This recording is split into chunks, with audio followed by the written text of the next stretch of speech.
Le Forum audiovisuel du numérique, le FAVN, réunit depuis 2004 les principaux acteurs de la filière audiovisuelle française.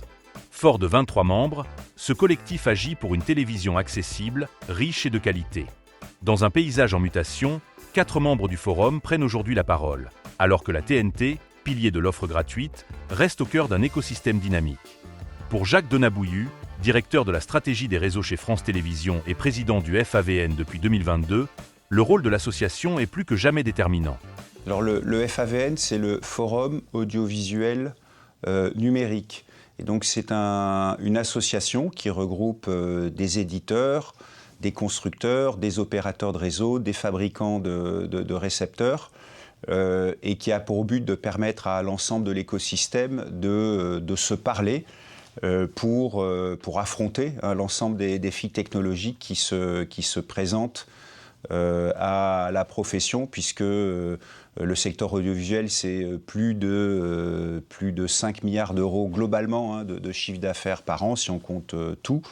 C'est la clé de la production française et du système de l'ensemble des producteurs. Et donc, c'est un écosystème qui est soumis à une forte évolution technologique depuis quelques années. Donc, le FAVN est là pour comprendre, pour éclairer, pour aider également les pouvoirs publics et l'ensemble de ses membres à mieux affronter ces défis technologiques et à faire en sorte que les choix qui soient faits soient les bons, en tout cas qui conviennent à chacun des membres, et que par la suite on puisse les mettre en place et les déployer dans les meilleures conditions possibles, toujours avec le souci du téléspectateur. L'important pour les membres du FAVN, c'est que le téléspectateur qui est en bout de chaîne soit satisfait et qui puisse continuer à bénéficier d'émissions de télévision avec une haute qualité de service et des dernières évolutions technologiques. Qui sont, plus précisément, les membres du FAVN? Pour le savoir, nous avons posé la question à Anaïs Libolt, directrice des contenus et des services audiovisuels pour l'Europe chez Dolby Laboratories et trésorière du Forum. Alors le Forum audiovisuel numérique a la fierté d'accueillir une communauté de professionnels très diverses et qui apportent tous une grande expertise dans l'audiovisuel. Ce sont à peu près une trentaine de membres qui sont répartis en 3 collèges. Donc le premier, c'est le collège des éditeurs de services de télévision. Le second, qu'on appelle aussi collège distribution, regroupe les diffuseurs de la TNT et les fournisseurs d'accès à Internet. Et le troisième est plus équipement et technologie et regroupe les équipementiers d'appareils professionnels et de fabricants de récepteurs, ainsi que les fournisseurs de technologies audiovisuelles et de services liés à l'audiovisuel. Et c'est à noter que récemment, nous avons également accueilli 2 nouveaux membres que sont Visionetics et NN6 Technologies. S'il s'exprime rarement sur la place publique, le Forum audiovisuel du numérique agit avec constance et efficacité en coulisses. Un travail de fond dont Jacques Donabouillu nous livre ici quelques exemples concrets. En fait, le FAVN, c'est la plupart des acteurs de l'audiovisuel français, donc c'est important. Et c'était pas très connu. Il y a peu de monde qui sait que, par exemple, 90% du standard UHD qui a été adopté par l'Arcom et qui est donc mis en place aujourd'hui par notamment France Télévisions qui diffuse en UHD, est issu des travaux des groupes du FAVN qui ont fortement contribué à la définition de ce standard. Ce qu'on ignore également aussi, c'est qu'à la mise en service de l'UHD, donc début 2024, il y avait des groupes de travail permanents qui travaillaient vraiment en étroite collaboration pour éviter que les téléspectateurs soient perturbés par la mise en service de ce nouveau réseau. Et donc, au moindre incident, l'ensemble de la filière était mobilisé, que ce soit les constructeurs, les opérateurs de réseau comme TDF ou bien entendu les éditeurs comme France Télévisions.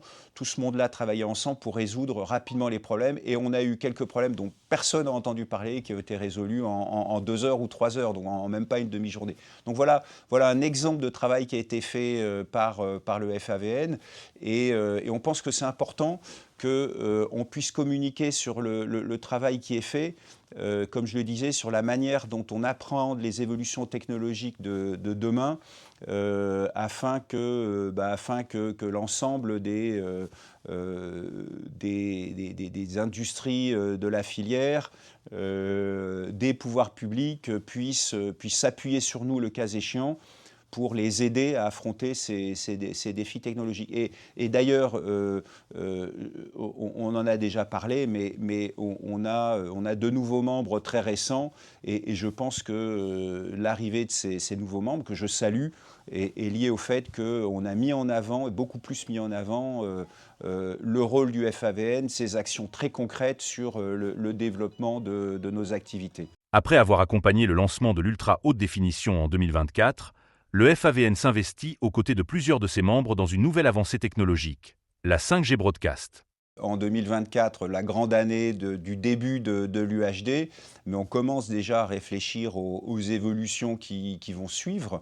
Et donc, il y a quelques-uns de nos membres qui ont testé la 5G Broadcast également en 2024, notamment à l'occasion des Jeux Olympiques, et qui vont continuer à tester cette nouvelle technologie à l'occasion de Roland-Garros, là, en mai 2025. Donc la 5G Broadcast, qu'est-ce que c'est ?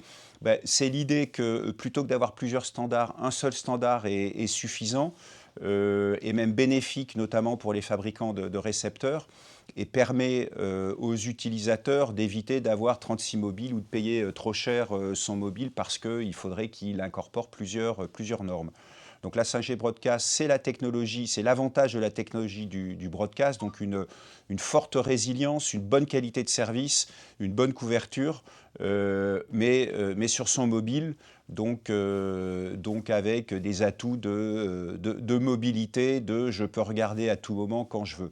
Voilà un peu très rapidement les principaux avantages de la 5G Broadcast. Donc ça nécessite, en termes techniques, un réseau de diffusion qui serait différent de celui opéré par les opérateurs mobiles actuels. Et ça permet donc aux téléspectateurs d'avoir sur son mobile les émissions de télévision qu'il aime bien regarder, que ce soit en mode linéaire, c'est-à-dire pouvoir voir l'émission quand elle est programmée par la chaîne de télévision, ou en mode non linéaire pour pouvoir la regarder après, ou regarder par exemple quelque chose qui a été enregistré longtemps avant. Voilà. Donc des avantages à mon avis qui sont intéressants. C'est quelque chose que certains de nos membres commencent à regarder, à expérimenter comme je l'ai dit. On trouve quelques récepteurs grand public, mais qui sont plutôt à titre expérimental, qui permettent de tester ça du point de vue du téléspectateur. Il y a encore quand même beaucoup de chemin à faire avant que cette technologie ne se généralise. Revenons sur le déploiement de l'ultra haute définition. Les Jeux Olympiques désormais derrière nous, où en est-on réellement ? Et quelles sont les prochaines étapes ? Pour y voir plus clair, nous avons posé la question à une experte du sujet, Béatrice Letielleux, responsable des plateformes hertziennes, radio et TNT chez TDF. 2024 a été une grande année pour la TNT, puisqu'on a déployé un multiplex avec une qualité d'image en UHD, en amont des Jeux Olympiques de Paris. Grâce à ce déploiement, les téléspectateurs ont pu bénéficier d'images en 4K, HDR et Dolby Atmos. Grâce au travail du FAVN en amont de cette diffusion et puis à l'engagement de tous les acteurs de l'écosystème, les téléspectateurs ont pu vivre une immersion exceptionnelle à l'occasion de toutes les épreuves sportives. Alors, le travail se poursuit en 2025. En 2025, déjà, la diffusion de France Télévisions se poursuit en UHD avec la chaîne France 2 UHD. Et puis, en début d'année, il y a eu aussi un événement, une chaîne pilote qui a été lancée pour diffuser le carnaval de Martinique. Et grâce à cette diffusion, les téléspectateurs ont pu bénéficier d'une image, cette fois-ci avec du Dolby Vision et du HDR+, et toujours en 4K bien sûr. Alors le multiplex EHD, aujourd'hui, il couvre environ 70% de la population, soit 50 millions de téléspectateurs. Et il ouvre la voie vers une modernisation de la TNT, vers un passage au tout DVB-T2 HEVC, des normes de compression et de diffusion plus efficaces qui permettront d'offrir des formats d'image à améliorer sur toute la TNT. Au FAVN, nous estimons que ce nouveau palier pourrait être envisagé pour 2028-2030.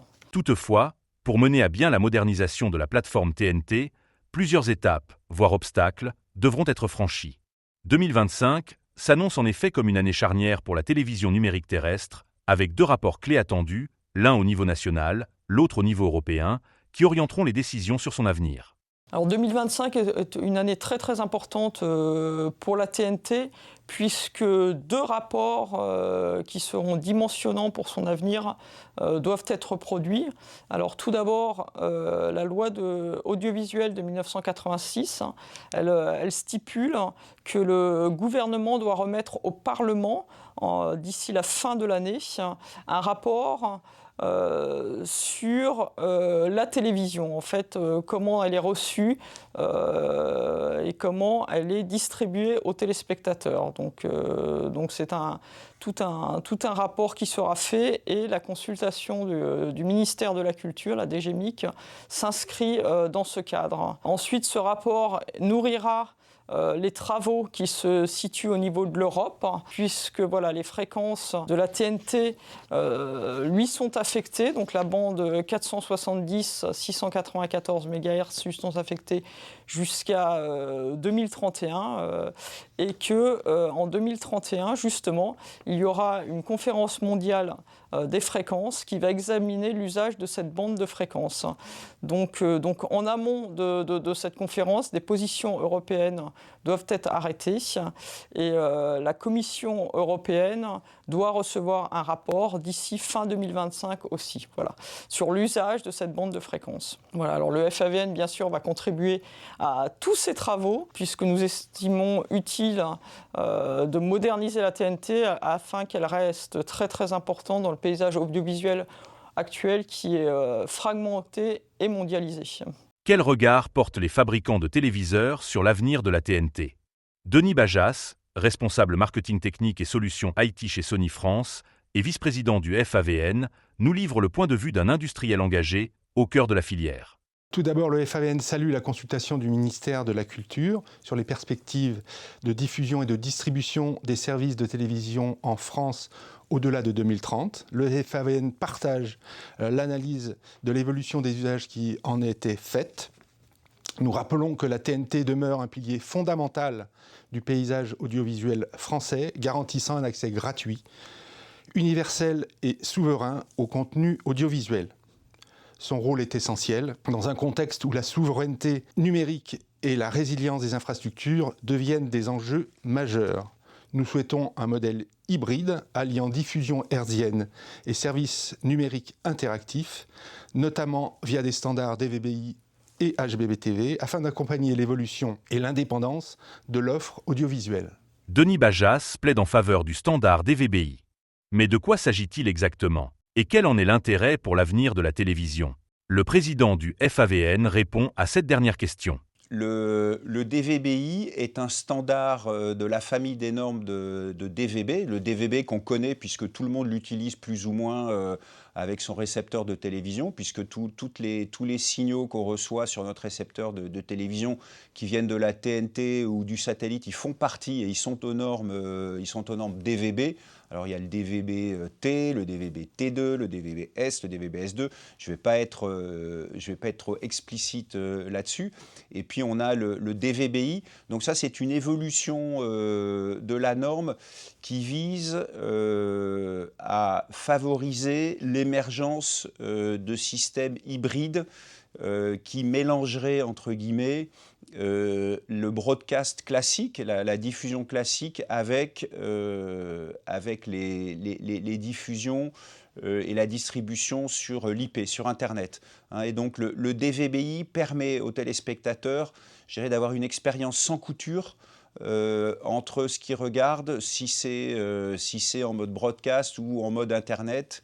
Ce que le DVD il fait, c'est qu'il évite au téléspectateur de se poser la question, de rechercher son programme, etc.